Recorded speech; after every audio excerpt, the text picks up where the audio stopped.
But John, I'm gonna hand over to you, man. I know some folk will jump in during the time, and Chris, just so you know, the culture is if you've got a question, you jump in, you can ask. Eric's already been part of it, so he knows what's happening. And we're just gonna hang out with John Ramstead for a little bit. But before we do that, I'd like to start with a word of prayer. So let's just pray together before we get going. Father God, I just want to thank you for John. I want to thank you for his availability, and I thank you for this opportunity. And Lord, mostly I want to thank you that you give us all health and breath and strength to spend time together today as Christian men and women, just seeking to do your will in our lives and in our companies and the places we have influence. And so, Lord, I pray that as we navigate through this time, that you'll pull out and you'll weave together the gold nuggets that are for each of us to walk away with, that you'll help us to hear them and see them. Because, Lord, I know you talk to us all the time. I pray, Lord, that we'll hear, we'll listen, and that, Father God, through all of this, we'll just change and grow as individuals so we can glorify you more. Lord, we love you and we thank you for the cross. In Jesus' name, amen. Amen. John, you're up, brother. You wake up in the morning and it's time to go to work. And you take about 10 minutes to put on your G-suit, your torso harness, which is going to strap you into the ejection seat. You step up onto the flight deck of the USS Independence, a U.S. Navy aircraft carrier. It is loaded with live bombs and Phoenix missiles, Sparrow and Sidewinder missiles. And man, it just got real. 3 years to prepare for this one moment. Strapped into the ejection seat, you're in your cockpit, your engines are at full power, you see people running all over the place, they're doing the final checks on your airplane. Hands are up here on the throttle, and to go to afterburner, you gotta push the throttles all the way up. And you are now burning 2,000 pounds of fuel per minute. And the last thing that you have to do before you launch is you look down at him and you give him a salute saying, I'm ready to go. And right before you raise your hand to get launched into combat for the first time, what's the first thought that would go through your mind? Here's the first thought that went through my mind. Don't launch. Don't launch, man. I am not ready to go do this right now. And then, boom, I was off. Flying up over the Persian Gulf, heading toward Iraq to join up with my crew. So what do when you get into a situation where you feel like, man, I kind of outkicked my coverage here. I don't know if I'm ready for this. Amen. Well, hey, let's kick this off. I'd love for you guys to maybe just share something good, personally or professionally, before we get started. Woo, that's a good one. Something good going on. How about you, Nick, up in Michigan? What's something good going on in your life? Oh, I'm surrounded by trees right now. It can't get any better than this. Awesome. How about you, Eric? Just lots of work going on in the military industry, and sending out a bunch of quotes. So praying, some business comes back. So things look good. Yeah, I just had one of our military contracts came through this morning, and they actually just called me and paid on a credit card. So I was happy to pay the 3.2% overhead. That's great. Good. How about you, Chris? What's good going on in your world? Well, it's fishing season. There you go. We put the boat in the water Sunday, and hopefully we're going to have our first run this Sunday. So very nice. How about you, John and Melissa? Go first. I'll go first. I'm here with John at his place in Florida, and I'm here with some to my two daughters, and my older daughter has her baby here, and she's also expecting another baby in November. So that's awesome. And we got to hear the baby earlier when you were on. That's right. And I thought it was really adorable. Yeah. That was cute. Yeah. How about you, John? Here in Florida, the best thing that's come about me buying this place is I get a lot of family that come in here, and instead of meeting them for dinner or a lunch or a birthday party, you get to, wake up with everybody, you get to spend the day and then the evening. So it's a whole different level of being with family, and I get, friends and family that I get to do that with. We got a bunch of quotes going out as well. So definitely hoping for some of that to come back to us, and very, very happy to be here. Very happy to be in getting kind of intertwined with this network of Christians. And I was at two Fridays ago, I was at the Christian Network in Orlando and got to meet and listen to some amazing people about their journeys and what it does, what it can do in business. And Just want to be part of the growth and see this.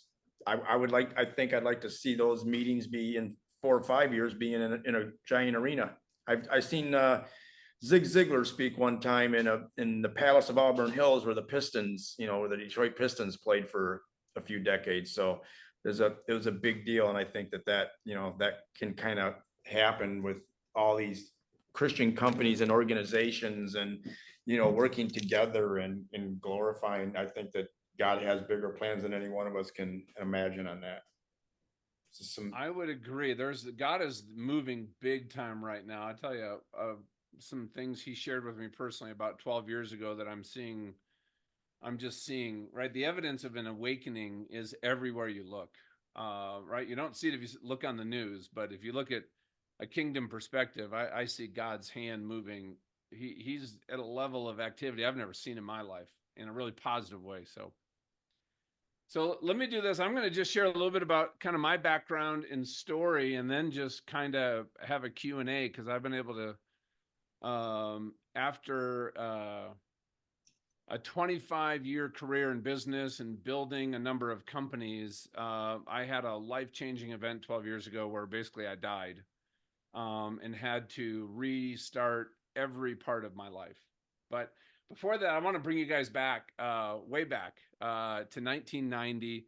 Maybe you guys can relate to this. I woke up in the morning one morning, and man, I just had this nervousness. I had this knot in the pit of my stomach. Maybe you guys can relate to that. Maybe when you have to have that almost daily, difficult conversation with a coworker or a partner, or basically any conversation you ever have with a teenager. That feeling you have when you gotta get them back on the right track. But I got up out of my rack and zipped on my flight suit and put on my flight gear, and I stepped out through this big hatch onto a grate, and below me, 60 feet below me, was the ocean crashing below me.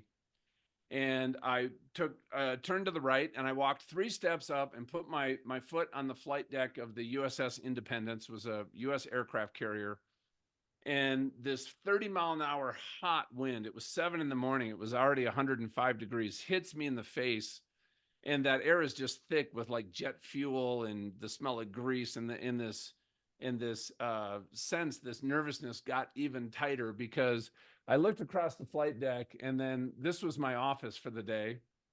And here was my jet tied down to the deck. If you could make that just full size, you can see some of these pictures better. But this is what was unique about this. For the first time ever, looking at that jet, it was loaded with live bombs and missiles. Because this was the beginning of Desert Storm, and this was going to be my first flight into combat. And here's what I knew walking over toward my jet is every decision I made today, my wingman's life could depend on it. And every decision my wingman made, my life could depend on it. I mean, I'm putting my hands and my life in somebody else's hand, like really for the first time. And one of the missions that we were being called in that was brief, that we could be doing close air support. So you might have seen that in the movies, where the guy's on the ground and they're calling in to come in and bomb or strafe the enemy, which is sometimes what we call danger close. And every decision in that environment is literally life or death. It's probably one of the most stressful missions we get called in to do. And I mean, what do you do when you absolutely don't feel prepared for what is right in front of you? So the only thing I knew how to do was just to fall back on my training and my habits. And I go up to the airplane, and I'm pre-flighting, and I'm going through my checklists, and I crawl up in the cockpit. And I'll never forget, as those engines are just starting to roar to life, I'm literally sitting there in the cockpit. I'm actually almost smothered with just self-doubt. Like, why am I here? I'm not ready. How did I get here? And I remember all of a sudden the flight deck officer comes and he starts waving me forward to head up to the catapult. And they taxi you forward. And have you guys ever seen Top Gun Maverick? Yes. For sure. Okay, so I actually I was fortunate enough, I actually got to teach low altitude tactics at Top Gun. So a lot of that flying is very accurate. So if you guys have any questions about the flying part of my career, I'm happy to talk about that for hours, of course. But they taxi you up to the catapult, and what happens is, and you've probably seen this, they lock you into what's called the launch bar, and you get ready to launch, but then you go to full power, and there's a ground crew that runs around when that jet is at full power, and they're double checking everything last minute. And I look down at the flight deck officer, and he gives me this symbol, which is go to zone 5 afterburner. So this is the last thing they do, and I go to zone 5 afterburner. I do one last check of the cockpit, and then you have to give the flight deck officer a salute, which means you're ready to go. And I'll never forget, as soon as I do that and I'm about to raise my hand, what do you think was going through my head? Uh-oh. No, this is what was going through my head. Like, don't launch, man. I'm not ready to do this. But evidently I must have raised my hand, because the next thing I knew, boom, 0 to 150 miles an hour in 2.6 seconds. And I was up and I was flying away to join my flight. And I'll never forget thinking, as I was doing this, I'm like, man, I just have to trust everybody in this thing. But I was thinking to myself, how did I get here? And I started thinking about all the men and women in my life who believed in me before I believed in myself. People that saw something in me that I didn't see in myself at the time, and they kind of challenged me to bring it out. And it was just an amazing journey to even get to that point in my life, because when the movie Top Gun came out when I was in college, I didn't even apply to flight school, because when I saw that movie, I'm like, that's not me. I'll fail at that. But my dad said, you've wanted to be a fighter pilot since you were a kid. Why don't you just bet on yourself? What's the worst thing that could happen? Like, you fail out? Well, you'll still go to a ship. So, just try. And you know what? It was his encouragement that I actually went back and I applied. And, but what are the thing is, what are we always, we're striving to do these big things, build companies, build a team, have a great marriage, build a family, right? Partner with God with the work that he's doing in the world. And I started kind of thinking of this concept of, you know what? We want to achieve success and we want to achieve significance. But for me, when I was younger, the focus was on success. And here's what I realized was, so here's a little bit of my journey was, I'll never forget, after 2 combat cruises in Iraq, and I get orders to go to Top Gun. Man, this is a dream come true. This was such a stretch goal for me. And when the commanding officer called me into a stateroom, which is actually, by the way, when you get a call to go to the commander's stateroom, it's usually not good. In the commander's call sign, Doing a flyby? Yeah, what's that? Yeah, We're doing a flyby? well, you're like, what I do? What I do wrong? Like, I was literally examining everything I'd done, like in the last week. Like, why am I in trouble? I didn't even know. And his call sign was Darth, for Darth Vader. You did not want to be on this guy's bad side, trust me. And I get into a stateroom, but then he tells me I'm going to be the one going to Top Gun. And I don't even remember the rest of the conversation. I'm on cloud 9. For sure. Yeah. So 2 days later, folks, I'm sitting there playing softball with our squadron team. Right, man, I'm just, and I was going to have beers over at my house that night to just celebrate. And all of a sudden I hear, look out. And I turn and I got drilled in the right eye by a freak line drive softball from somebody doing batting practice. And I had an orbital blowout fracture, and I had nerve damage, and I had double vision, and I lost my medical. And I never flew again in the Navy. So I went to Top Gun and I instructed there as a ground instructor. We were hoping this would heal. Now think about this. 6 months later, I'm out of the Navy. I was a pilot who couldn't fly. I was an electrical engineer who hadn't used a degree in 8 years. The only job I could get was selling cell phones. And I was going door to door knocking, hoping there was somebody home to sell a cell phone to so I could pay my rent. And the sounds of my dreams are flying over my head. And I was absolutely crushed. Because here's what I realized looking back on it. When your identity is based on everything external, it can be taken away. Yeah. My identity was based on being a fighter pilot, a naval aviator, a Navy officer. Like, everything that gave me a sense of self-worth was external, and it had all been stripped away. And I got to tell you, man, I was depressed. I was suicidal. If you even looked at me funny, I just quit. I was used to high performing culture of integrity. It didn't matter even if you didn't like the guy next to you. You had to put your life in their hands. So that it was a really unique culture. And if I'd be working for somebody and I saw a lack of integrity, I would just literally quit. I'd come home, my car would be in the driveway early. My wife would be like, seriously, you quit again? I'm like, yeah, I'll find something else. I think I had like 7 jobs the first year. But mostly it was just bitter internal. But, in that, I was in a Barnes and Noble bookstore looking for a business book. I figured I got to learn business, and all the business titles looked totally Greek to me. Nothing made sense. And a guy came up to me and said, "What are you looking for?" And I said, "A book on business." And I'm like thinking to myself, is this guy an Amway? Like, what's going on here? He's being very friendly in a bookstore. But it turned out he was a high school principal, and he became a very close friend of mine. And you know what? He started just getting together with me for coffee. And he helped me kind of figure out what was next and what I'm good at and what would be a better job for me. And man, there was just something special about this guy. And he had this incredible marriage. And it turns out it's because this guy was just all in for Christ. But he didn't talk a lot about that. He was just connecting with me and just serving me selflessly. He's actually now a lifelong friend. 35 years later, his name's Jeff Savader in San Diego, and his wife Annette are still in touch. But through that year, he led me to faith in Christ. I grew up in the church, but never connected to a personal relationship. And I got to tell you, man, it was like this unbelievable transformation. And by the way, the church he was going to at the time was John Maxwell's church. Before John Maxwell started everything he's doing now, but he was a pastor at Skyline Wesleyan in Lemon Grove, California. And he was my first pastor, which was pretty awesome. He's a pretty good pastor, I'll tell you that. Now, here's what happened, though. Your smile when you said it. What's that? I said I could see that in a smile when you said it. Oh, he was pretty On your face entertaining. when you said he was awesome. Well, I'll never forget. We met him, and Jeff wanted me to introduce, Pastor Maxwell. I was talking about him, and so we met him on the way out of church. It's a big church, right? And then next weekend we were looking for him because he's just such a great, person, and we didn't see him. So now it's 2 weeks later, and Donna and I are walking out, and he's right there, and he says to us, "Hey, John, hey, Donna, how are you?" Oh, wow. I'm like, "What? How does he know my name?"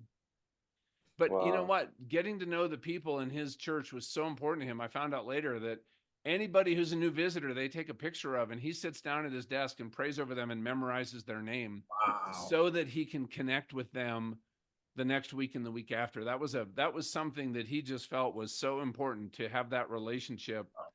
And, clearly that worked, right? That was such an incredible modeling to me of just the value. Go ahead, John. John, what was his role in the church that he took pictures and prayed over him? He was the senior pastor. He was the senior pastor, but he had his staff. Anybody that was new would take a picture. Even anybody that was coming up to him afterwards, they would take pictures and they would try to figure out who it was, and wow. Or he'd tell them right there, "Hey, that guy in the blue shirt, that was John. His wife had the pink blouse, that was Donna." Like as soon as it was over, he would go and take notes, and then he would memorize it because he wanted to make sure he was connecting with people because he knew he couldn't have an influence for Christ unless he had a relationship. That's good. Pretty amazing, huh?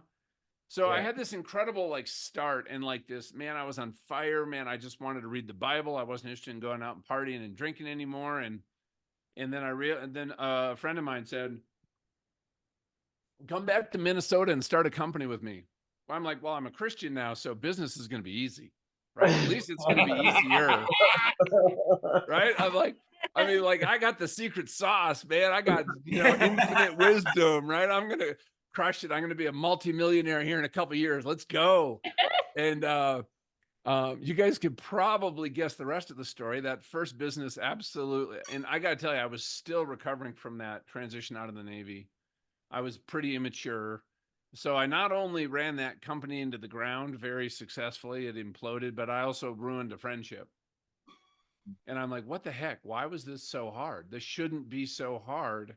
And I'm praying even harder. So I go to my next company to start. It's a software and data mining company. And we built it to $1 million a month in sales. And then the internet bubble popped. And I was worth $14 million on paper.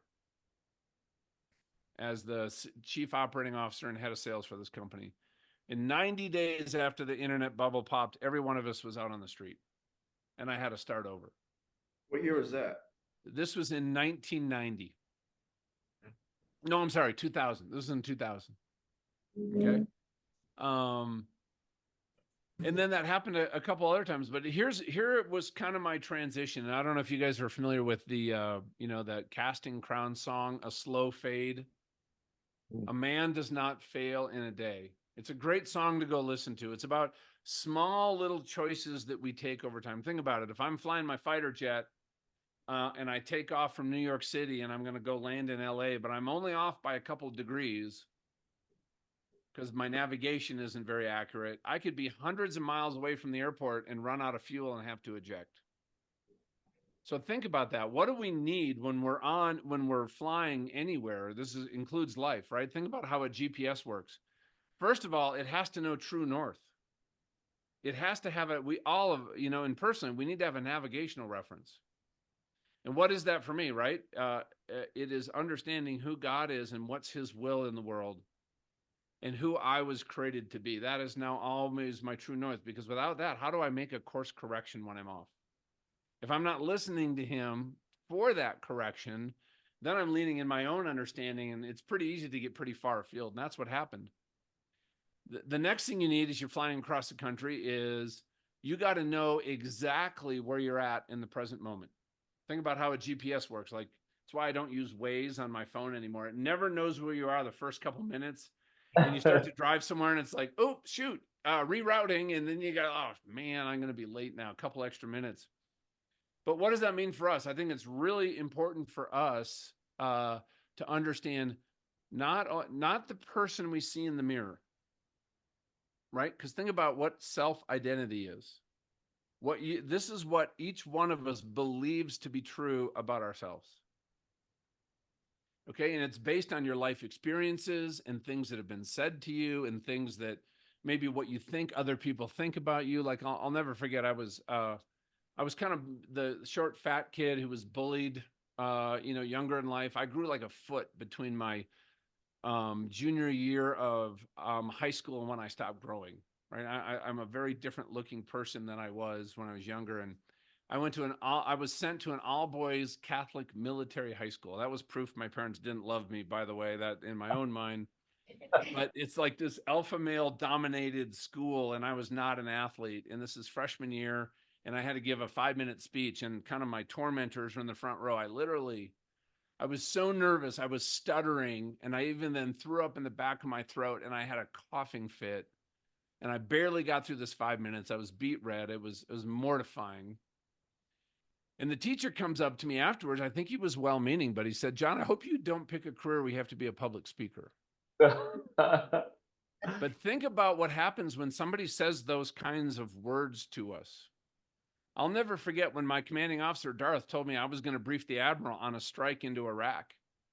Do you know that entire freshman experience absolutely came front of mind, and I went white as a sheet, and I was scared to death in that moment. I was going to throw up on the admiral. I'm not kidding you. Wow. And Darth saw this reaction, and he didn't say a word, but you know what he did?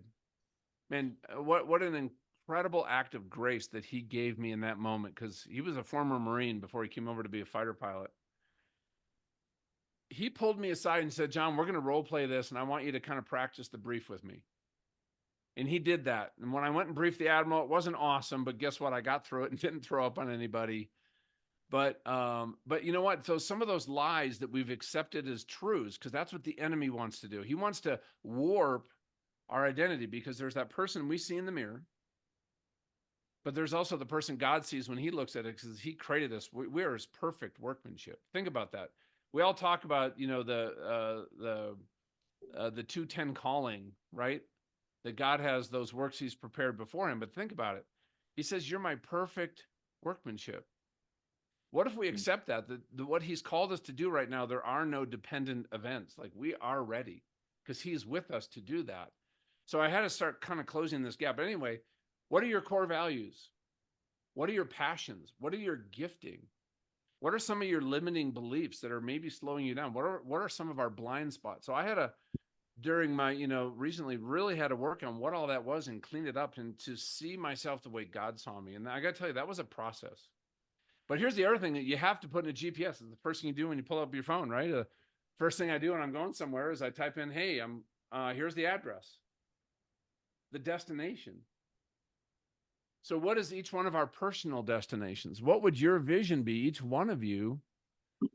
And this would be a great exercise to do even after this. Write down, what is your vision for yourself as a leader just a year from now? Let's just say you were getting together a year from now, May, and they did a 360 assessment on you, and it included your spouse and some of your close friends and people inside of work and outside of work, your kids. And you said, you know what? This is what I want my team to say about me. This is what I want my spouse to say about me. This is what I want my kids to say about their dad or their mom.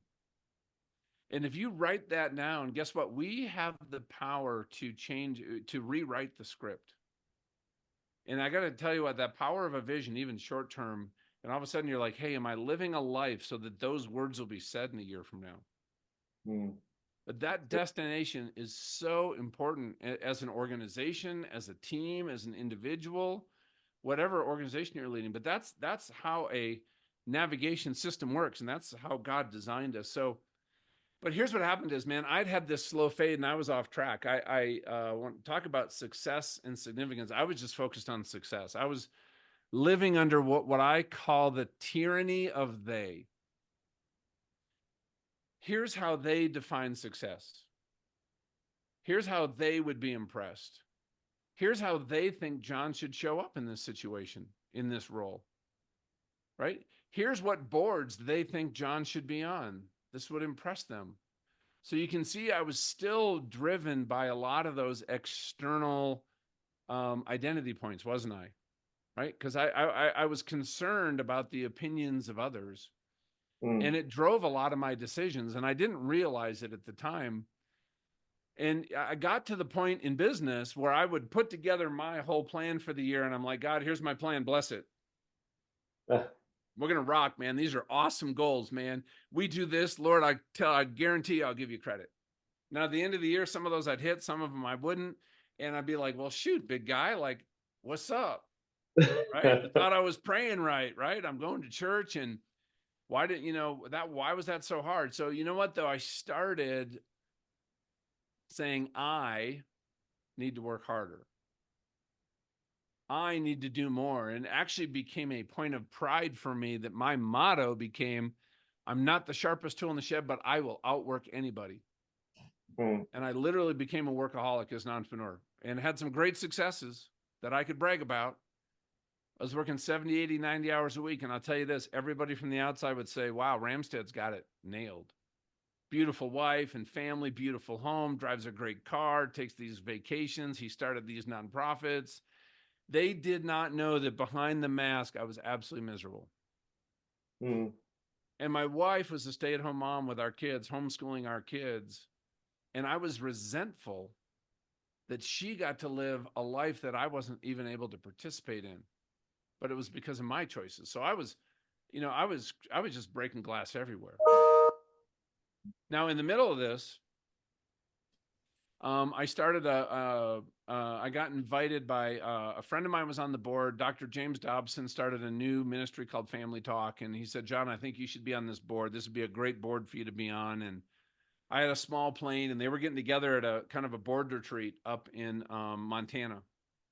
And I flew up there on a Thursday, and it was just a small group, 14, 15 of us, got to meet Dr. Dobson and his wife, Shirley. It was an incredible evening. And the next day, we're going to go horseback riding to the back of this beautiful ranch property that had been donated for our use, to have lunch and get to know each other better. And I was the first one saddled. And so I'm on this horse. This horse is called Leo. Any of you guys horse people? Any horse people on the call? I don't have any, but I always loved horses. So you see this guy has his ears back. Well, we found out later that this guy had been a breeding stallion for 13 years and was the ranch owner's horse, and he wouldn't let anybody ride it. And he got into this lineup for this trail ride accidentally. Okay. So all of a sudden I'm sitting here, and the reason is I grew up in Minnesota and there's boats and winds, right? And he wanted to keep moving. So the only way I knew how to keep him steady is I was holding onto that pole as hard as I could. And when he'd go forward or backwards, I would just resist against him to get him to stay in one spot. And all of a sudden he breaks away and he starts trotting up in that open space. And then all of a sudden he bolts and takes off, and I'm laying flat on my back, and his rump is pounding me in the shoulder blades, and I'm scared to death I'm going to flip off the back of this horse and get kicked in the head and get killed. So I do the one thing I know how to do in the moment, and that's squeeze with my legs as hard as I possibly can. And what am I telling the horse? Go fast. Go. Yeah, and he man, that guy found another gear. That guy lit the afterburners, and I was able to get my weight back up on that saddle. And I'm looking ahead, and I'm looking about 80 yards in front of me, and we're heading straight to our big set of paddocks with those steel rolled beams, and it was clear to the left. And then I try to get him to turn, and he pulls his head back and accelerates. I'm like, I was totally incredulous. I didn't know what to do. So I pulled the rein even harder. He pulls his head back, and we're going faster and faster and faster. We're going straight at this fence line. And I remember thinking to myself, I got to jump with this horse. If I jump with this horse, I'm going to break my neck. If I break my neck, I'm going to die. And I don't want to die. I literally, my head completely spun out of control. I mean, I've literally, flown in combat, been shot at, raised 3 teenagers, by the way. And, I have a son who got, I have a grandson from a high school relationship with one of my boys. Nothing prepared me for that moment. And I'll never forget, about 20 yards in front of the fence at a flat out run, I remember looking at the fence, and I had this massive adrenaline rush, evidently, because time slowed down. You guys ever experienced that? And I remember thinking to myself, this is not going to end well. And that's the last thing I remember. Oh. The horse comes into the fence, and he dropped his butt, and he bucked so hard, he flipped over and rammed into that fence rump first. And when he did that, he launched me Superman head first into that 3-inch steel beam, and it hit me right across here. So it caved in this entire left side of my skull. I broke every bone in my skull except my jaw and my cheekbone. The base of the bone, everything was shattered. I broke my neck, C2 and C4. I shattered my shoulder. Everything in my shoulder was broken. Every tendon was torn off. And then the next bar down crushed my rib cage, and I broke 5 ribs, and I had broken ribs that punctured my left lung. And I woke up on the ground in more pain than I could ever describe. It was beyond my breaking point. It was beyond anything I literally physically can handle. You know that saying, God won't give you more than you can handle? Yeah. Okay, it's not true, by the way. And it's not in the Bible. I went and looked after. It's actually the first time in my life I actually was able to read the whole Bible. And everybody there, that whole group, where I got on the horse, they saw this. It was 80 yards away, and they all ran over, and they got there, and a big old head wound. So it's ugly, and I'm yelling and screaming and writhing, trying to get away from the pain. I don't even know this. And all of a sudden, one of the guys there, Steve, goes, "Man, John, all of a sudden, I just watch you just stop moving, and it looked like you just sank into the ground." And I thought for sure I just watched somebody die. But it was in that moment, folks, I looked up from laying on this ground in Montana with this beautiful sky, and the Lord was standing next to me. And what was coming off of him, what was flowing off of him with a power, with a weight, like a physical weight, like waves at an ocean. Like if you're at the beach and you're sitting there and the waves are washing over you, that feeling? It was like a physical weight washing over my body. And it was unconditional love. And as soon as I felt it, and I didn't even know how bad my body was crushed, my first thought was, I'm not worthy of somebody loving me like this. Because I knew some of the things I've done in my life. And what I knew in that moment, with total certainty, that anything and everything I had ever done in the past was not even relevant to this relationship and this love. Because you don't experience unconditional love on this planet. You just don't, not even from your golden retriever. That's a loving canine. Yes. So as this was washing over me, though, all the pain and panic and fear and everything was just completely, it was gone. It was taken away. And I'm just sitting there and I'm looking up at him. I couldn't really see his face. It was like the sun was behind him. And we actually looked later. The sun was actually over here because we had pictures. And actually, because somebody said, "Are you sure this wasn't all in your head?" And so I actually wanted to go and prove that no, because to me, I was looking, it was this brilliant face, but it was a man standing there. And then he spoke to me, and it was a voice that came from everywhere and nowhere, and it was not to my ears. It was almost like this consciousness flowing through me, right through my sternum. And what he said, the first thing he said was, "All things work together for good for those that love the Lord." Whew. And I'll tell you this, guys, I didn't even know that came from Romans at the time. I didn't. And then he says, "John, I'm going to use my name." He said, "John, I'm going to heal you and use this for my glory." And then he said this, because you guys will recognize the verse, but he said it more with a mirth. It was not like a rebuke. He said, "The Lord giveth, the Lord taketh away. Blessed be the name of the Lord." Because that comes from Job. But as soon as he said it, I knew my left eye was totally and permanently blind and would be forever. I don't know why he gave me that knowledge, but it's true. All the bones behind this eye socket completely shattered and severed the optic nerve. So this eye hasn't worked since this accident 12 years ago. And just to put this in context, guys, I spent the next 5 weeks in ICU. I had 2 craniotomies. They had to take my skull off twice to repair all the damage. There was bones in my brain. I mean, it was bad. I ended up then at a specialty hospital with a severe traumatic brain injury for 20 months. Had 23 surgeries during this 2-year recovery. And so think about this. So God said he was going to heal me. Now I woke up on the ground and I looked up at the paramedic who was above me. It was a woman. Find out later she was a believer and had been a paramedic up in Montana for 30 years. And I looked at her and I said, "Hey, God's here. You don't have to worry. It's going to be okay." And she's like, "Yeah, okay. I don't think so." Because it was an hour until Life Flight was going to get there. And here's a picture of them loading me on the Life Flight. This was an hour after the accident. That was the paramedic there in that kind of that yellowish white shirt. She literally did not, she said 0% chance you were going to be alive when that helicopter showed up because she saw the extent of the injuries. But she said for that entire hour, you never complained of any pain. Wow. At first, I thought you were in shock, but no, this wasn't shock. I would repeat some questions. She said it was kind of like your brain was rebooting, but I was acting so normal. When they first called my wife, they basically said, "Well, John got thrown off a horse, so you need to come up from Denver here to Montana to get him home."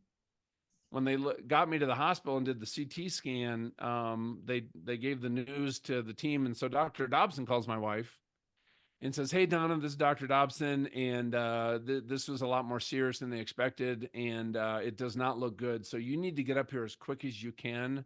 And you need to bring the boys. Because I think you guys might need to say goodbye to your husband." Wow. How do you like to get that call? This is from Dr. Dobson. So I spent the next 20 months at this specialty hospital with a traumatic brain injury. But here's some of the things that happened though. So just think about this. So God said he was going to heal me. And I honestly thought I'd be back to work in a couple weeks. But I didn't get out of that hospital for 2 years. Wow. God's timing is not our timing at all. Yes. Right? But his timing is perfect. Think about this. The first thing he said to me, all things work together for good for those that trust the Lord. Right? And what does all mean? It means all things, right? That's all means. And I actually had to make a choice to trust that all of this was going to work together. And I don't know your guys' personal stories, but, business and the economy and some of the situations that you deal with some of your employees, right? The stuff that we're going through. It's a crazy world right now. Family situations. And it is, one of the things that I found is where the enemy can really do a number on your head is he can just try to take away the hope that we have in Christ and the hope that we have in a future. And things that are like, I stopped watching the news. The news is just negative. Actually, there was a study that came out during COVID, and it doesn't matter whether you're Fox or CNN, but both of them, 86% of their stories were deemed negative. The global news like BBC and Al Jazeera were like 50-50. Local news was only 40% negative. But that's just corrosive. It's corrosive to hope. And I had to just hold on to the fact that, you know what? Tomorrow might be better than today. And some days I was in so much pain and they'd give me morphine and Dilaudid, and they only could give it to you every 4 hours, and it would only last 2.5 hours. And that last 90 minutes, I literally had to look at the clock and say, Lord, help me get through the next 5 minutes. And I was living at 5 minutes at a time for months. And then I get out of the hospital, and I just started a new company. So imagine this, John, you start a new company, and I hadn't really gotten a good healthcare policy. So I had $1.8 million in medical bills, and I had a lien against me for $1.8 million. Wow. Yeah, that kind of sucked. And I had no income for 3 years. And I literally thought my recovery was going to be miraculous, but it was miraculous because I should be dead medically. 3 different doctors said there's no way you survive. But I didn't scale down my lifestyle. So no income for 3 years, all my expenses, and $2 million in debt. So everything I'd saved up to that point in my life was now gone. And I was in debt. My health was gone. I was in chronic pain. I had a brain injury. I only could work maybe 6 or 8 hours a week. I could be functional like this. I probably literally didn't get back to full-time work until the last 1.5 or 2 years. It was a long recovery. My wife had been my caregiver, so she couldn't go work outside the house. People came around us to help us, which was hard when you have some pride. When you go from the guy giving to charities to needing help paying your mortgage. Yeah. This was humbling. And in that, I'll never forget, though, I was sitting down with a friend of mine, and I said, as I'm starting to get better, and that's how I got into coaching, because I'm like, well, I've been very successful in business, and God led me into this. He actually I was reading in the book of John, because, I was just constantly crying out, what's next? What's next? Why did you save me? Like, I just felt this burden, right? You saved me. You saved me for what? Like, I felt like I had this thing to live up to, because the human mind, I don't know about you guys, but it's kind of like performance based, right? We know we're saved by grace, but then we almost feel like we always got to earn it. But no, the works need to be in response to the love versus, no, I'm trying to get approval from daddy. Because that was my life growing up. If I didn't do something that my mom and dad could brag about, I did not get an affirmation from my parents. I did not grow up in a healthy household. And I'm sitting there praying one day, like, God, what's next? And I was reading the book of John, but it wasn't an external voice, which is the only time I've ever heard that in my life. But it was like this internal Holy Spirit voice. I just heard it in my head. And he said, John, I want you to use this life I've given you to equip and inspire leaders to work in my kingdom. And when he said that, I knew that God was moving in a huge way, and I had some kind of role to play. It's why he kept me here. And that if I just trusted him and let all of my own fear and agenda go, he was going to show me the next step. But I'll never forget, after this, I was sitting down with my coach, a guy named Jeff Spadafora from a Halftime Institute. And I said, Jeff, man, I got to figure out how I'm wired to figure out what I need to do next. Because I was at the point where I had to earn some money. I'm literally out, guys. Everything's maxed out. Every line of credit, like, God provided for us miraculously financially. I could tell you some pretty cool stories. The faithfulness of God is just 100%. But Jeff looked at me and goes, well, John, what if you ask yourself that question a little bit differently? What if you asked yourself, how did God wire you? And what did he wire you for? And I don't know about you guys, but that subtle shift for me made all the difference. It took the burden off of me trying to figure it out, because that's me leaning on my own understanding. And it shifted everything over to, I have to develop a relationship with the Father and understand who his relationship with me. And in that, trust him to just guide what? My next small step. Your word is a lamp unto my feet. I have a picture here in my office of a little boy with a lamp in a dark, scary forest. And all you can see is a couple feet around his feet. And you can see the path he's on. And you can't see anything past it. And it's really scary down there. But it's nice and lit right where he is. And I said, you know what? I just have to live like that. I'm just going to trust God for what's that one small thing I should do today, which is a business guy and a planner and an engineer was a completely foreign concept to me, to like literally let go. And I've gotten to the point where my prayer life changed. God shaped my prayer life. He basically said, John, this is when I was reading the book of Exodus. When God basically says, Moses, I want you to come do this. I want you to go back to Israel. And I remember praying like, God, I want that assignment. Like, I want you to, be that clear. Like, tell me what to do. Like, what is my mission? And what God showed me is like, no, that was not my will for Moses. My will was to free a nation. And I was going to free that nation whether Moses participated or not, because Moses could have said no, right? Wow. Think about all these heroes of the faith. Every time they've been tapped on the shoulder by God, what happens every single time? There's a crisis of belief. Yeah. God comes into their life and shares something and expands their vision and their dream. And what's the reaction? That's not me. I'm not the guy. I couldn't, back like when I saw Top Gun, I can't be the fighter pilot. But my dad's like, no, bet on yourself. And I took a small step forward and it led to me flying these monsters, F-14s. And so what I realized is I need to pray differently. And I stopped praying, God, show me your will for my life and what I should do. Like, no, Lord, show me your will and what you're doing in the world.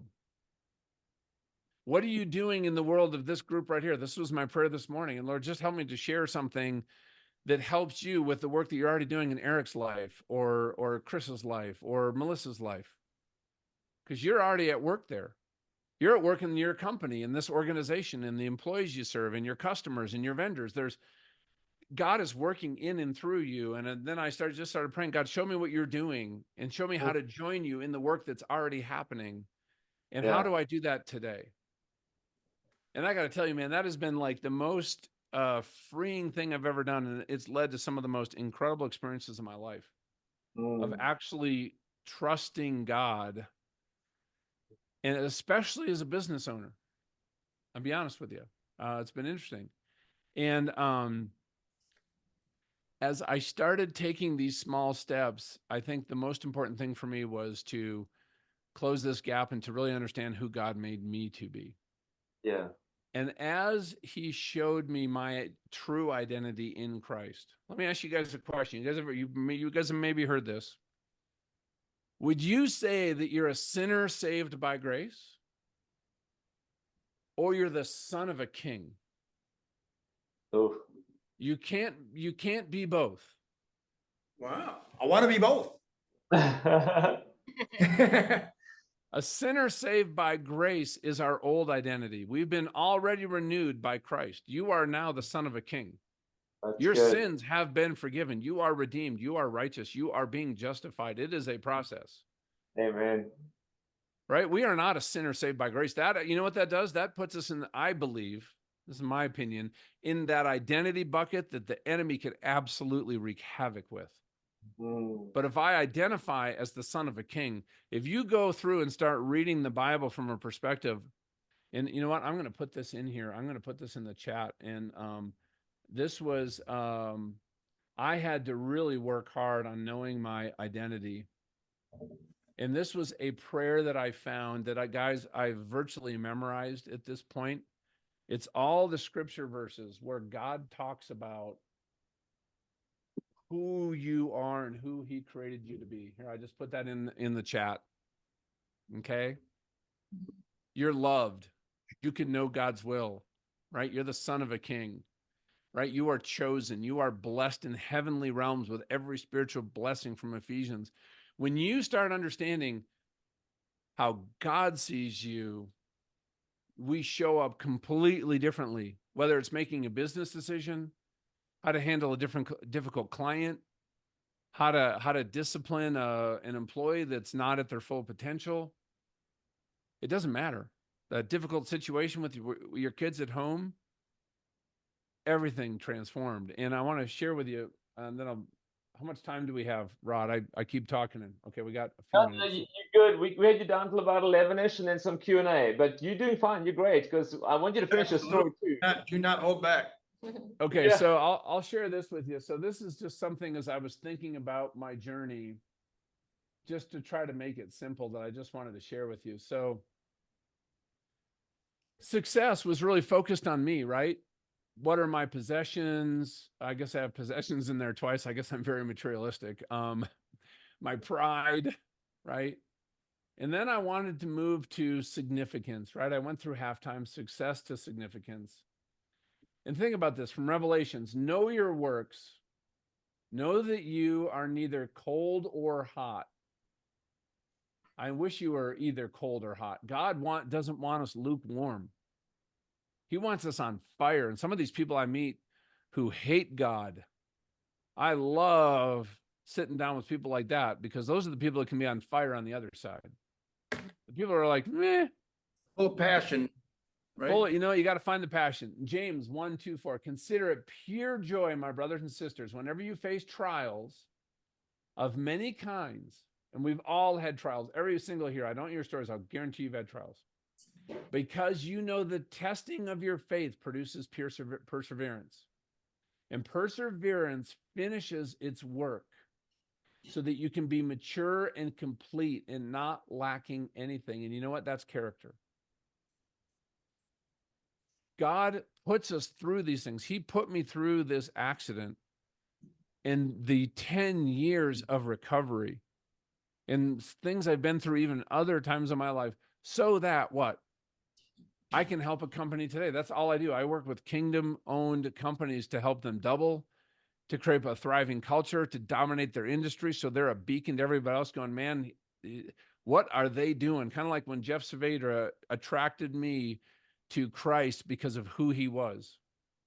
We have that same, I think it's one of the most powerful kingdom forces there is right now, and that is a kingdom company run with excellence, because other people are going to be going, what are they doing differently? Amen. I want to know what their secret is. Well, their secret is we got Christ. And guess what? We do things differently here. And it might not look a lot differently to you, but trust me, it is. Well, can you tell me about that? Well, hey, how would you do this? Or how would you handle this? Or how do you hire?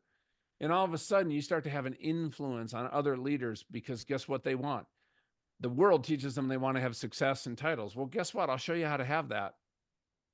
But then I'm going to show you what's behind the curtain. And I'm going to show you the secret to what's really behind success. But there was another level, though. Success to significance, though, led me to this level. And this is where I operate from today. And I got to tell you guys, it is a place of just profound and utter peace. And that is a place of surrender. And surrender as a CEO, for me, was a challenging transition, I'll be honest. To let go. And here's one of the things I found in this, and this is just something God showed me. How do we pray without ceasing? Right? I can get up in the morning and I can have my Bible time and I can abide. But how do I pray without ceasing? How do I bring God into negotiating a contract? How do I bring God into, how do I answer this email? And here's what I realized is whenever I say the word I realize I have just brought things into John's world. And I've now used that as almost like this trigger word, cue, like a cue to say, oh, I need to pray. You know what? What should I do right now? Oh, no. Hey, Lord, I have these 10 tasks. Which one should I focus on? I got to tell you, every time I make that prayer, it could be number 8, just jumps out at me. I'm like, I guess that's the one. And then I'll make that phone call. I'm like, oh boy, did I need to make that phone call? Hey, you know what? I need to call Melissa. Well, Lord, Melissa's on my heart. Oh yeah, call her. So what I've realized is, how do I honor God more consistently. And guess what? I'm going to fail. I'm not going to do it all the time. And I'm going to give myself grace. And I got to steward not only my money and my talents, but guess what? My time. God created time. And I started asking myself, how am I stewarding my time? How am I stewarding my relationships with others? Do I see people in my world as an object to get my job done, or that thing that I'm being measured on, or how I'm being paid? Or do I see the value of them as a human, and I'm trying to develop their capacity so that together we can maybe accomplish this goal? Because I still slip back into that mindset, guys. This is just normal. And then how do I just pursue excellence in everything I do? Because I really believe that excellence in the marketplace is what gives us the credibility. Yeah. Nobody wants to take advice from a broke CEO. Yeah. Hey, man, I got Jesus, but my business, hey, can you give me a line of credit? Okay. Right. But you know what? Hey, we're crushing it. And you know what? Can I talk to you about something we've done at our company that has been an absolute game changer, whether our employees believe in Christ or not? And so that place of surrender for me has been an absolute game changer. And so I'll just end with this, okay? It was interesting because what God gave me was a second chance. He really did. Yeah, I've actually had, my kids are like, Dad, please be careful, because I think you've used 8 of your 9 lives. Like, you know, just please, like, because I had a couple times in the military where I almost bought it. I could tell you those stories too. But and I remember I was telling my story to a good friend of mine. He goes, you know, John, there's something in here. And he goes, you know what? Let me ask you a question. Before that accident, the day before that accident, when you woke up, was that morning an opportunity for a second chance? I'm like, man, Mark, that is a great perspective. I said, you know, it was, but I didn't recognize it as such. I didn't. And here's what he said to me. And I love this. He goes, you know what, John? Every day is a second chance if we realize it. That's good. And if you blew it this morning or you blew it yesterday, God is a God of unconditional love and grace. And he is sitting there just like he was with me at the accident.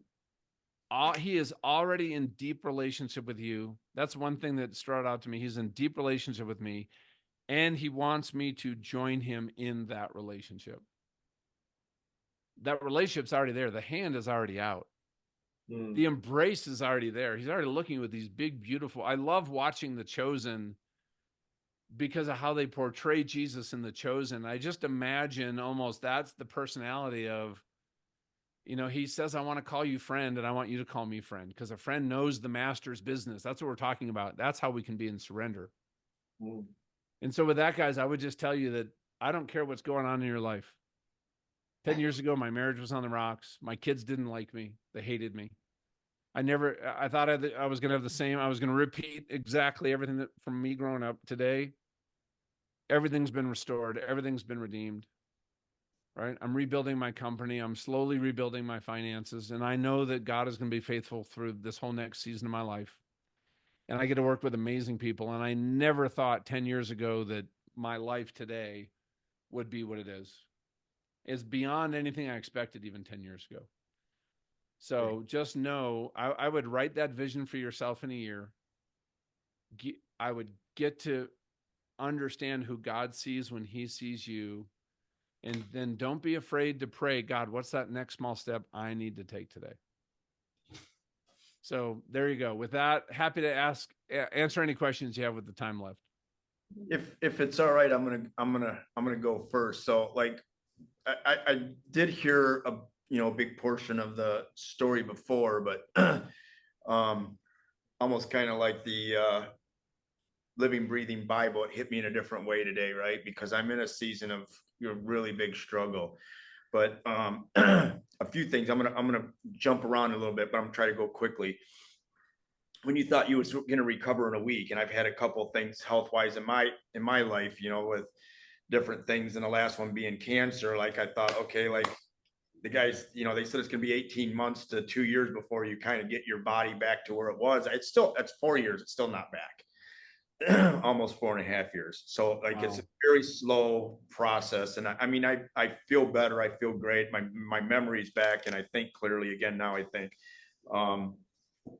But I was in that state of calmness, like you were saying, John, when I went through cancer, I just like it was, I never let myself get stressed out. I never allowed myself to say why me or anything like that. I just like let God do his thing.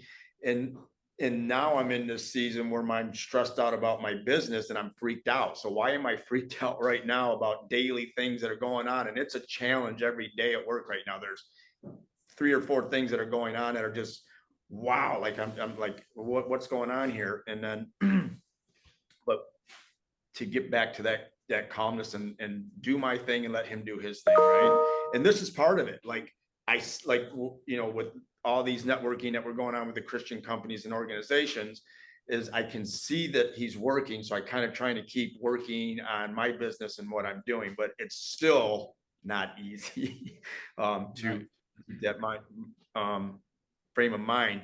And so there's another thing that you said. I just want to make a couple bullet points of what you said and what struck me when it said you're trying to satisfy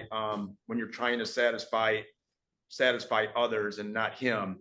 And even with Rodney, our pastor, Craig McGlass, and he said, he made this speech on a stage one time where he says, and he was very, very full. Like he's one of those incredible speakers. He knows how to bring a message on a level that the best I've ever seen personally. But he said, like, I used to get, even though I'm asking him deep prayer every time, that the words must be yours. I don't know what they need to hear, so they must be your words. You know what they need to hear. You know how they need to hear it, and so on. But he would still get pressure on himself about bringing the message that reached as many people as they could. And he's finally got this voice that said, don't worry about them. Worry about satisfying me. I take care of them, the flock, right? Yep. And it's just like how easy we get back into our own mode, because even a couple of weeks ago, I spoke to him after one of the services, and he was, and somebody was giving him text about how he was promoting violence, and he goes, like, they missed the whole message. What's wrong with you? So I said, I got to repeat back to his own words. You're supposed to satisfy him, right? And he goes, yeah. But it was, I'll do it. We all get sucked back into it, right? Like we lose focus for a minute. And I'm going to confess something to you as well, John. Like I've been through a lot of trials myself, but hearing your story is so traumatic. I'm praying that God don't have to put me through that to get through to me. I'm like, oh my gosh, please don't make me Well, go. I'm here, John. So, you don't have to get thrown into a fence. So, take comfort in that. So you can learn from my experience. Like, oh my gosh, like a baseball in the side of my head. And I'm the son of a king. I'm gonna definitely lean into that. And so when you said like being like he wants to be our friend and that, so sometimes I get like I was on a mission trip in Nepal, and it was like the first time that I had this moment of like praying with Jesus and up in the middle of the night in a sleeping bag in the mountains, and where I had this moment where Jesus looked at me and says, "Don't worry, John, I got you." And so sometimes I get to where I'm going, "Hey, buddy, hey, pal," and I'm joking like kind of with God, and I'm going, "Am I crossing the line here?" Because I'm talking to the Lord, I'm talking to the Creator of the universe, and maybe okay, you're Lord. I kind of sometimes I feel like I got to back up a bit, but I don't know what that little fine line is that we kind of. Well, you know what though? I think all that communication is what he wants. I'll never forget once. I remember recovering, right? I'm in all this pain. I'm out of money. I had a brain injury, so I was a complete jackwagon. My social filters and controls were all damaged. So I was brutal to my kids, and I didn't know. I'd swear it was bad. And I was angry. Like God saved me. I had like this weird conflict in my head. God saved me and I should be dead.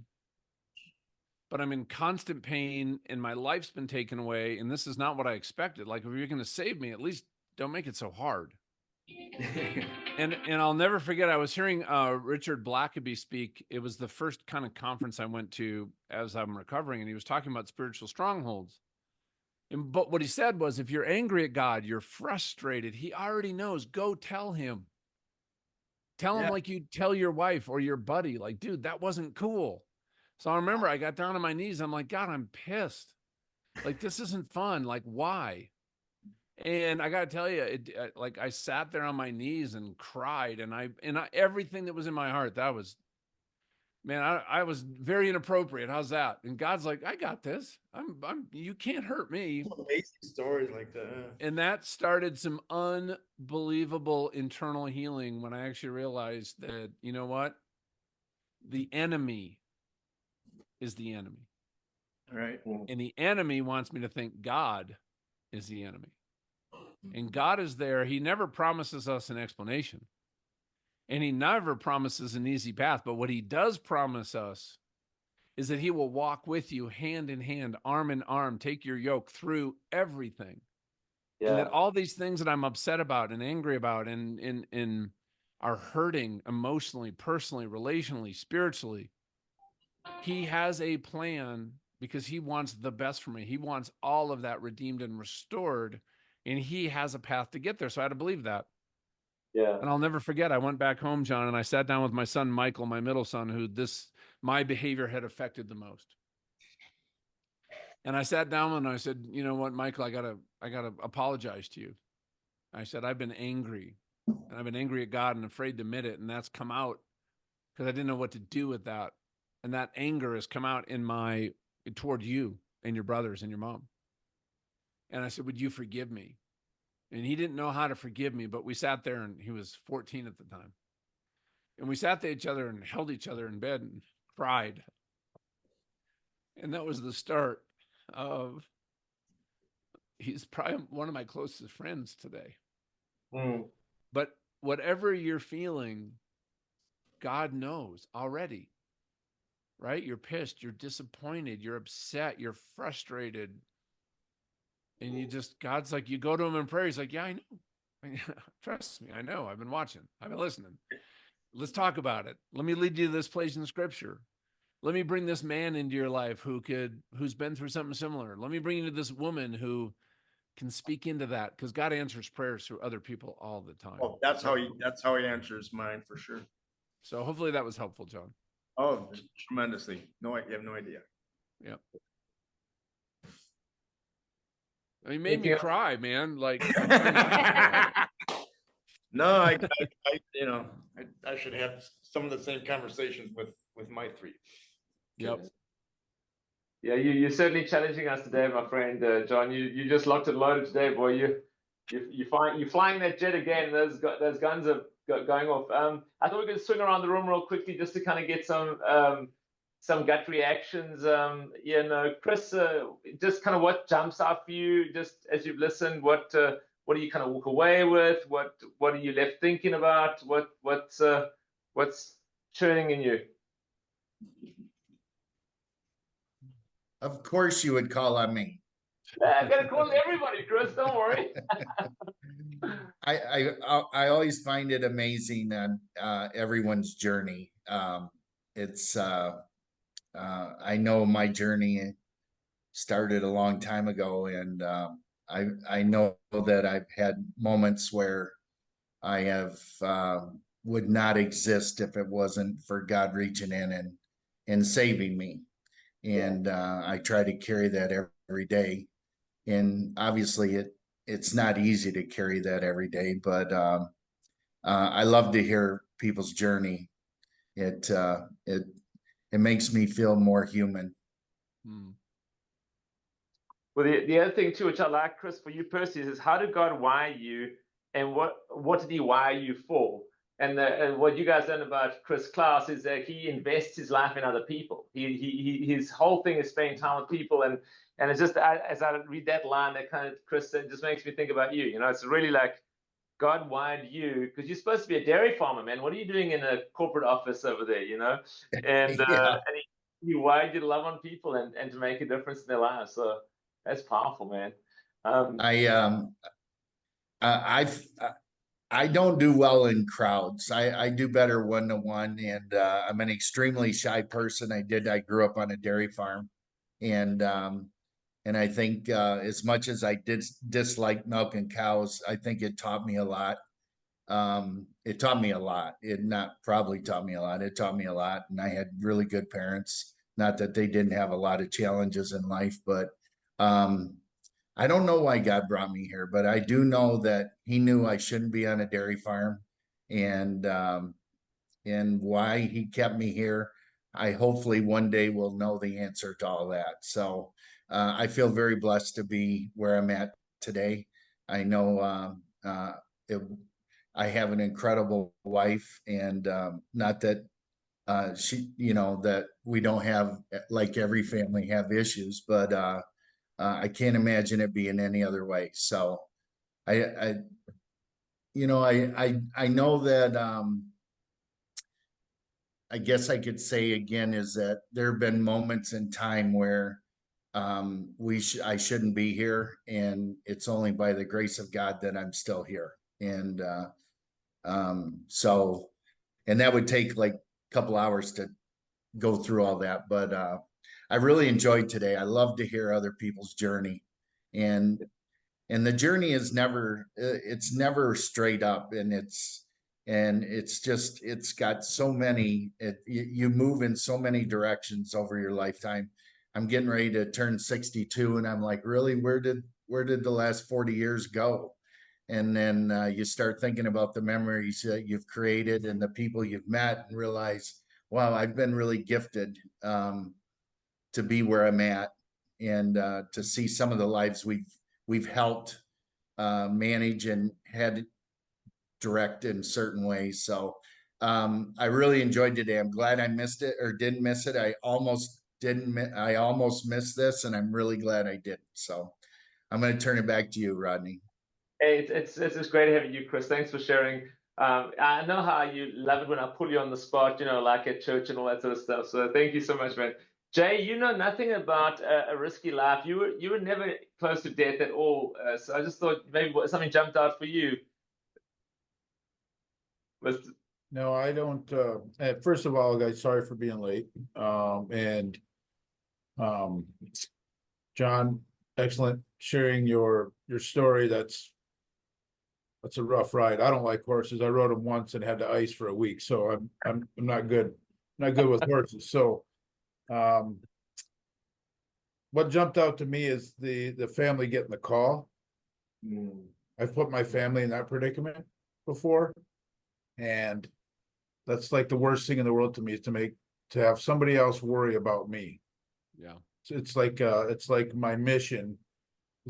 And Rod had to knock me off my block a while back, quite a few years now, when I first met him, he actually asked me if I thought I was God. And I did. I think I did, because I could fix everything, but I didn't fix anything. So it's very humbling. Your story, I've been in situations where I don't know how I made it to this day. And but yeah, I appreciate these times. It's only my second time checking in, but I'm glad I got to catch the gist of it and the most of it. And we live our lives here believing in God and knowing that it's God's way. And I've relinquished a lot of responsibilities onto Him to guide me in the right direction. And it works. It's strange, but it works. And trying to figure it out, you'll drive yourself absolutely crazy. Because I'm still trying to figure it out, because I was God at one time, I think, right? So it's just amazing. You see the transformation, the people around you. I mean, my staff is awesome. I run a fabrication shop that's kind of dirty and gritty, and most welders and such, you'd think they're hard-nosed roughnecks riding Harleys and wearing leather jackets and stuff. And these guys are family men and women and people that just believe in God and believe in what we're doing. I actually had an interview yesterday we do a VOTEC program I had an interview with a young lady out of Votech who's a welder, and of course, welding. I mean, don't get me wrong, welding just doesn't seem like it's that right fit for this young lady. I wouldn't think, and you make it, and you be careful. In the past, I would have probably made assumptions. Here, I gave it the opportunity, but I asked her what was important to her, and I was so impressed because she told me family and living right and doing right with God. And I never met this girl in my life. It was her first time yesterday. And I was like, man, she belongs here. She was sent here because she belongs here. And years ago, I would have not had that mentality. So I'm thankful as it gets. And I thank all you guys for believing and sharing and making a place for us to come and listen and talk. So thank you. Yeah. Thanks, Jay. I love the fact, because one of the things that Jay and I always talk about is that there is other great knowledge and other great things out there. And when you bump shoulders with other great CEOs and godly men, you just learn something, even if it's just a nugget from today. I mean, I've got like some notes here, just about 5 or 6 things that John just said that kind of really kicked me. It's almost like there are times I want to say, John, say it again, and that was just so good. Say it again. But I didn't want to stop your flow, because you were doing a great job. So thanks, Jay, for sharing that, because, of course, I know your guys' personal stories, and yes, exactly. And you didn't get a baseball bat in the eyeball, but you went through some stuff that, I mean, you're also, I think, on life number 8, buddy. So you also got to be careful. I've used mine up. Yes. Yeah, I think so. I think you're negative numbers. So I'm Eric, blessed. Eric, real quick, what jumped out for you? Anything that kind of stuck out for you as you were listening today? Well, thanks, Rodney. John, thanks for sharing your testimony there. And thank you for your service. I lost my nephew in 2006 in Iraq. So thank you for that. When I sit and listen and I meet new people like yourself, I try to figure out how my life might be connected to yours. I don't know why I do that, but listening to your story, when I first got out of school, I built hydraulic power units, and we built the launch cables and the catch cables for the aircraft carriers that launched, planes that Hey, thanks off for the doing that, aircraft. because those were Yeah. very important. Yeah, and they were. And then also, I changed careers, and in 1990, I worked for an airline, a cargo airline out of Canada, and we flew missiles and bombs into Saudi Arabia for the Gulf War. So you were over there doing your thing over there in 1990 and doing that. And it just, all that flashed back into my mind of, what I was doing at that time, not a believer, trying to put my career ahead of everything else, just like what you were saying there. So that resonated with me, and I really appreciate your time and you sharing what you did with us. I guess it's like what I do is the 6 things to Kevin Bacon, or however they do that, if you're connected. So we're connected in some sort of way. I can tell Yeah, you we're that. probably connected to Kevin Bacon too, Eric. Probably. Melissa, yeah, Eric, that's good stuff too, and I also love the fact that you really do have a heart for the warfighter as well, but you also got a bigger heart for the Lord's work, and just listening to how God's using John. And yeah, John, that was just a thought that jumped into my brain. Melissa, I want to hear your feedback in a second, so don't let me forget, because you don't escape here. You're the last person in the circle here, but John, what made me, and this has happened with both, we listened to Blake, we listened to Bob, and we listened to you, and the one thing I find so interesting was that you had a vision for your life of having a company. And it's like, got to break away all this, John, to where you can now impact multiple. In fact, in this instance, you're touching 4 different companies just here in this moment, plus who we influenced by just your words, So it's funny how I think we always hang on to this small thing, thinking we've got this and we're God. And then God says, no, I've got this for you. But sometimes he has to peel away some things. Some of us have to be peeled away with a strange horse and or a heart attack or something. But sometimes it's an easier way to figure out that God's got a bigger vision for us. So thank you for sharing that, Melissa. What kind of percolated out for you? What do you walk away with?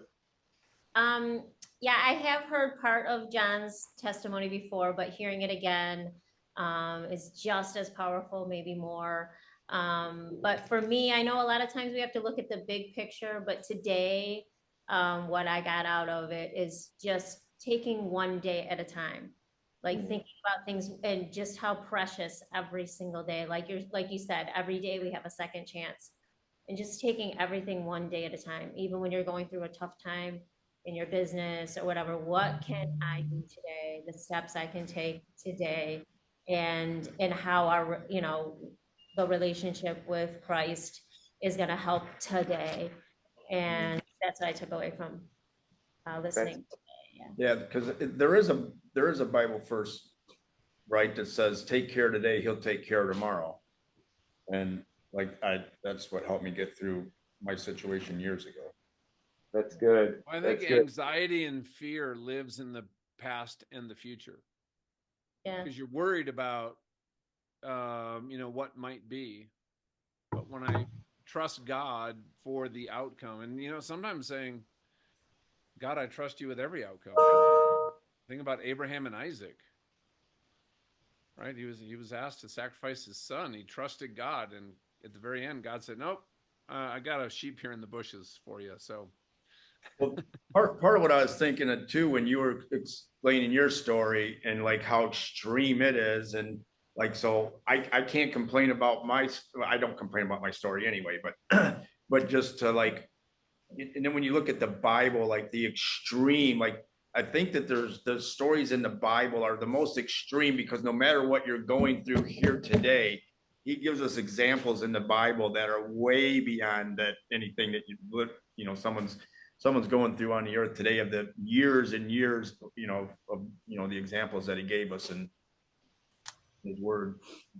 yeah. That's good, man. Well, hey, I want to just honor the time here. We've got about 5 minutes left. So just two things at the end of this. John Cummings' vision for us is not only that we gather more and more people in this forum. It's a once a month. It's typically the first Tuesday of the month at about 10 o'clock. Feel free to invite anybody you know that are Christian leaders, CEOs, are in leadership roles, because we want to just keep developing this to a point, and we're gonna talk to 2 other networks and see if we can get them connected.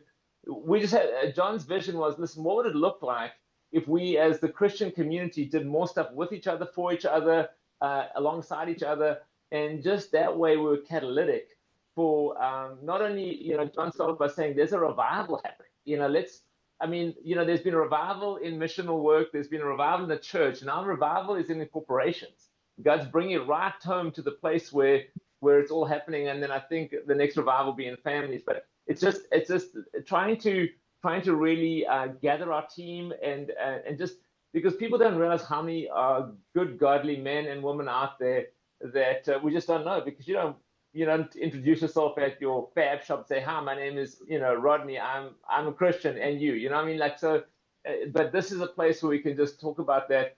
So please feel free to invite people. And again, to the next date is very set. And Melissa sends out some email reminders and stuff. If you're not getting those, tell us, and we'll make sure we get them through to you. But then John, any other comments you want to make on that? I wanted to make one more comment about what John said about, there's a revival and there's things going on at work across the world. And that was like, I don't know why it hit me so hard, but like watching a national stage I don't know if anybody watched the NFL draft, but that is big time commercial time, right? And they played the Jesus Gets Us 2 commercials that they flipped over and over again about he came here to serve us. He came, like the commercial of washing the feet, right? But that's not cheap. That's not cheap time to get on there, and they're investing in that's making a movement all by itself to people, which a lot of those people in that world are probably not believers, right? So like that whole movement that you said, I think I just see it everywhere, but maybe it's because eyes are open to it a little bit, but I definitely very powerful. Yeah, that's good. And then John, I just want to make one comment real quickly just about you personally, man. With all your contacts in the movie world and stuff, I would love to see your story in a movie. I'm not even joking. I'm not even trying to be weird about that. Just seriously, it would be, and I don't think it's like, I don't think it's arrogant. I don't think it's blowing your own horn. But when I listen to you talk, and I know how much work you put into just being able to speak and to think and to see with one eye, like, I mean, there's so much that you have done. I'm not trying to placate you or you know, or elevate you more than, because I know that you give that to God, but it's just like, because you had a small vision and how God made that a great vision, and literally with your vision and everything, there's just so much that you put into being you today. Articulately, you put all that together, and how wonderful that experience was with you today. By the way, you're a great speaker, and so I think that kindergarten teacher, whatever that teacher, was so wrong, because you're just a phenomenal.